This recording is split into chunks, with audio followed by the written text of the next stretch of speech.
there's a guy who, most of the reason actually hit the subscribe button. I see all kinds of videos that I like, but the only thing that, well, not the only thing, the thing that usually makes me hit the subscribe button is that there's some quality to the host that I like an awful lot. And one of those guys has a channel called The History Guy. The History Guy is really, really good. And he picks some very, very, very arcane things. And basically what he does is he does, 10-minute, 15-minute segments on little strange things that history seems to have forgotten. Like, for instance, here's one that I have not seen yet called USS England's 12 Days. Looks like a ship was afloat for 12 days or something. I don't know. Many of these I've seen, some of them I have not seen. But he'll take these little strange moments that history basically seems to have forgotten, and he'll do 15 minutes of it. And it's really, really good. George says he's got a really good one on the Pacific Clipper. He's got everything he touches is good, and I like his personality. He's very, very watchable, and his delivery is great, and his research is impeccable. And I'm a big fan of his, and I love his videos. I think they're absolutely great. Let's see, going down the list here because most of this I want to make about questions. I mentioned that I didn't watch a lot of conservative commentary. I'm not subscribed to many of them, but there are a couple, and as I get past them, I'll just tell you what I do have subscribed. I'm subscribed to Mark Dice. I liked him when he was doing his interviews on the street, but now there's something about the quality of him. He just basically green screens himself big over the picture and basically looks up and like he's talking to the video. And I just love him. I just love the snark. I love the snark and the sarcasm and the just kind of, I can't believe, look, it's just fun. So Mark Dice is a channel that I have a lot of respect for, a lot of fun.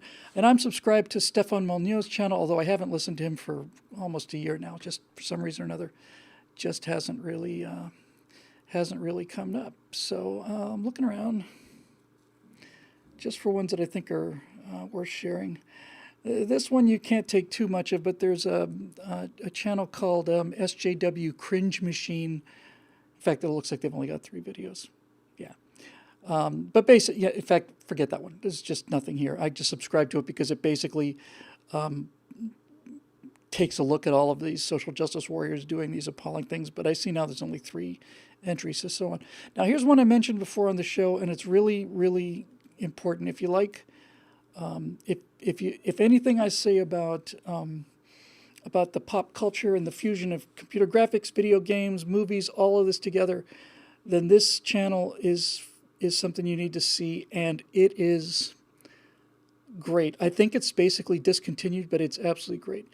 And it's called Oats Studio, O-A-T-S, space and then studio. And it was Neil Blomkamp who did Area 19,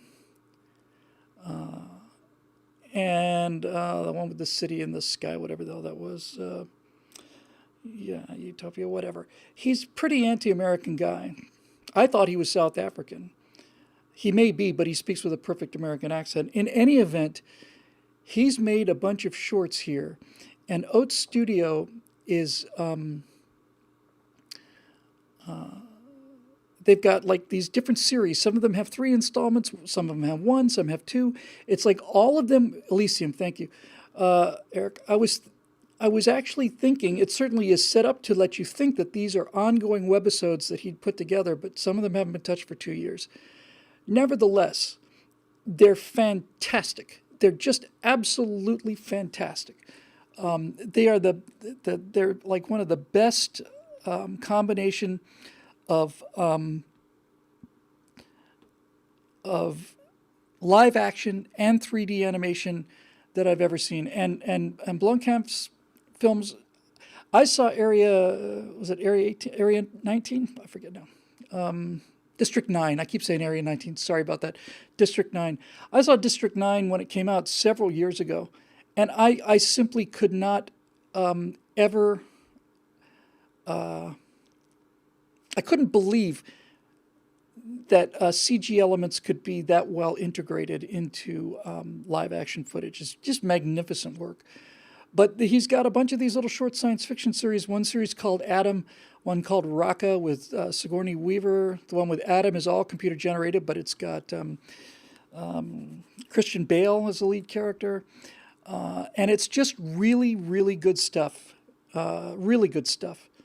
So, yeah, Martin Archer points out there's a something called Dust, which puts out a lot of sci-fi shorts.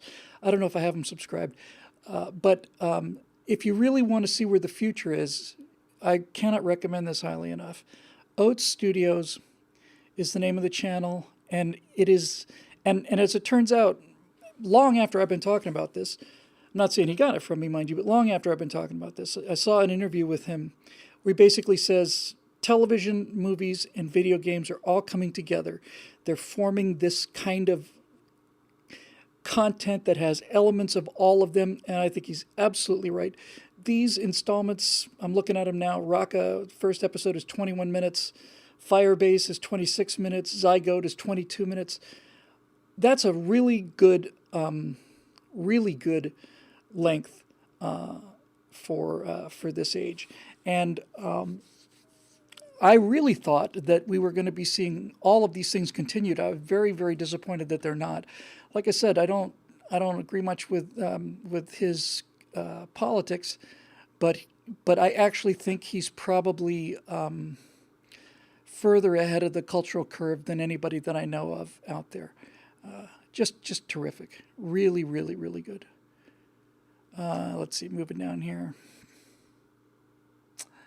For those of you back to the DCS thing, by the way, if you're interested in that flight sim, incredibly accurate flight sim, there's a guy named Glowing Amram, Glowing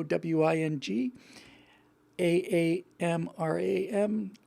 Glowing, yes, it's you would think it'd be growling, but it's glowing Amram. And he makes fantastic videos. He's done a lot of the commercials for DCS.